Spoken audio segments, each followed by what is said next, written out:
Hello again, children. It's Farmer Chris here. I've come to read you the second instalment of Ruby's Secret.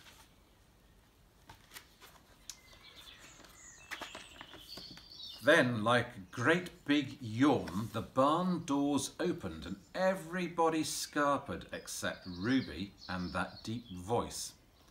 Good morning, you two. I hope you're going to like sharing this barn.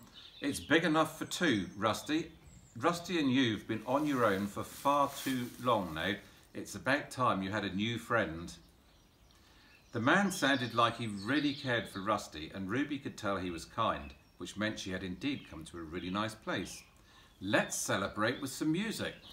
And with that, the barn was filled with the sound of strumming guitars and a really happy song. Ruby smiled so much that she almost blushed, something which she hadn't done for a while. So where do we begin? He asked. You don't need much work doing. A little bit of special attention to make you shine again. Maybe some new shoes? New shoes, thought Ruby. I love new shoes. New seats, definitely. New seats and a new carpet, said the man. By now, Ruby was getting excited. Oh, I hope I get to pick the colours, she thought. Fuchsia pink would be nice, or maybe a lovely magenta. Definitely no pinky or reddy colours though, he said. Oh, Ruby thought, disappointed.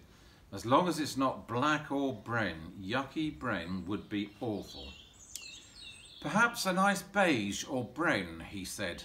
But do I have someone who will help me with all of that? Anyway, let's take you out for a drive, my little V-dub, and see how you like our Cornish countryside. Don't worry, Rusty. I'll be back for you later. We have to go to the train station to pick someone up. He said this with a hint of excitement. With that, he opened Ruby's door, which was a little stiff as it hadn't been opened by someone for a while.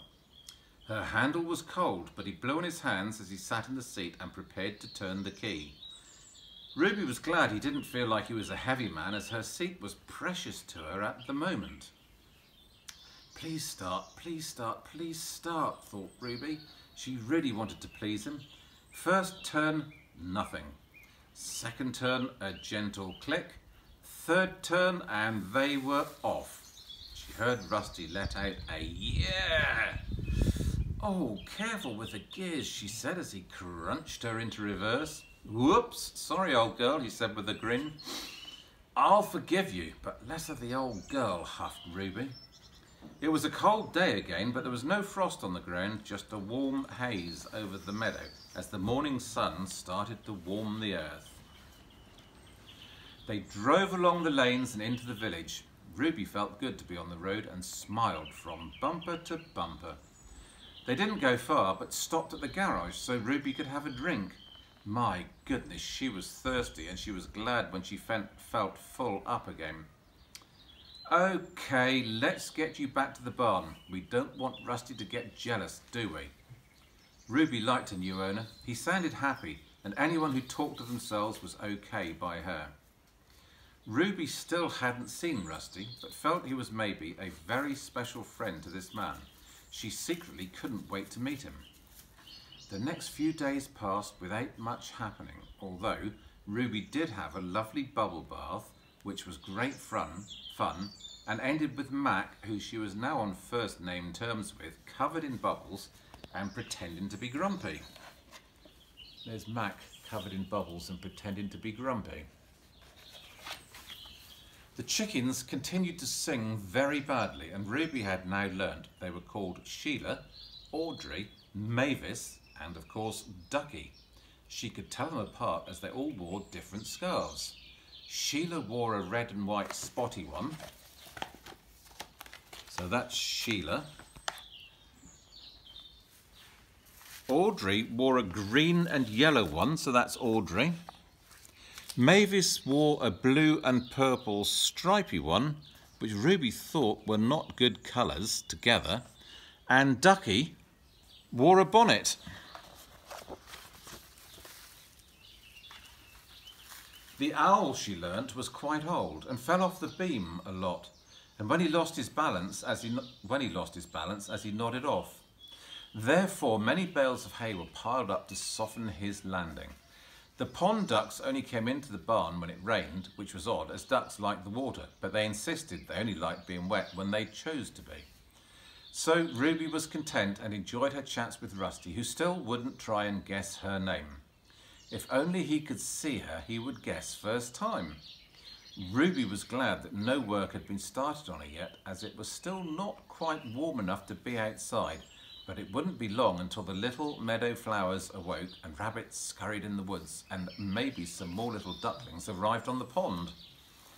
She was also glad to be inside, as she needed to keep her secret just a little bit longer. "Okay, old girl, let's take you outside and start to spruce you up a bit," he said. "Oh no," thought Ruby, "just one more day, please." "Rusty, you have to help me to stay in for just one more day," pleaded Ruby. "Why?" asked Rusty. "Because, please, just because, please," Ruby asked. "Okay, but you owe me," he joked. And with that there was a very loud clank.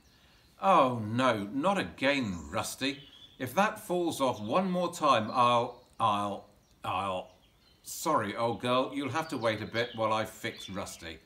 He let out a frustrated sigh and headed off in Rusty's direction. "Phew, that was close," she thought to herself.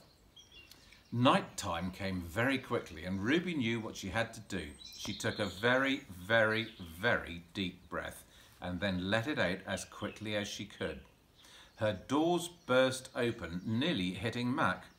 "Oh, classy, not so fast," he said. "Oops, sorry, Mac," she said. "Okay, time to leave," whispered Ruby. Some very gentle and quivery voices replied, "Thank you, Ruby, for being so kind and hiding us all winter." The thank you came from Fred and Flo, two tiny hedgehogs who'd found their way under Ruby's seat, where they'd fallen asleep in the folds of the old picnic blanket, which was always there just in case, and now they'd woken up in time for the warm spring weather. There is Fred and Flo, just out of their hibernation.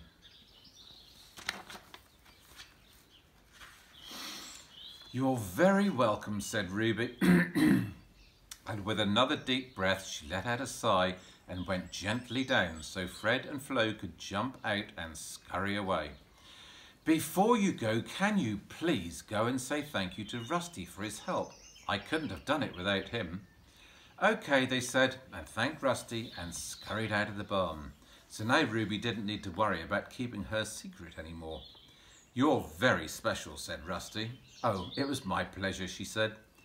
"That's it, I can't wait any longer," came a voice Ruby had not heard before, and the barn doors flew open and in she came, skipping, closely followed by the man who was waving his arms protesting she wasn't finished yet, and please could she just wait a few more days. "No, no, no, absolutely not," she said. "Oh my, she is so lovely, so red, so right, so perfect." Then she sighed. "Red," said Rusty. "You mean Ruby Red?" "Yes, I am," said Ruby. Rusty laughed and laughed and laughed. In all the commotion, no one noticed Rusty was now racing Ruby out of the farm gates, down the lane, and way off to the cliffs overlooking the sea. They did stop eventually and pulled up next to each other. Rusty looked at Ruby and Ruby looked back. They both smiled from bumper to bumper. There they are, set up for a picnic on the top of the cliffs. It was just beginning to feel much warmer and their friends were sitting on the grass looking out to sea. "I wonder what is over that sea?" asked Rusty. "I really want to go and see. I'd love to travel different roads and have adventures," he said longingly. "There's a lot to see," said Ruby, "but my journey is over and this is my home now, so here I will stay and have many new adventures." And that's the end of today's story, Ruby's Secret. Bye bye, children.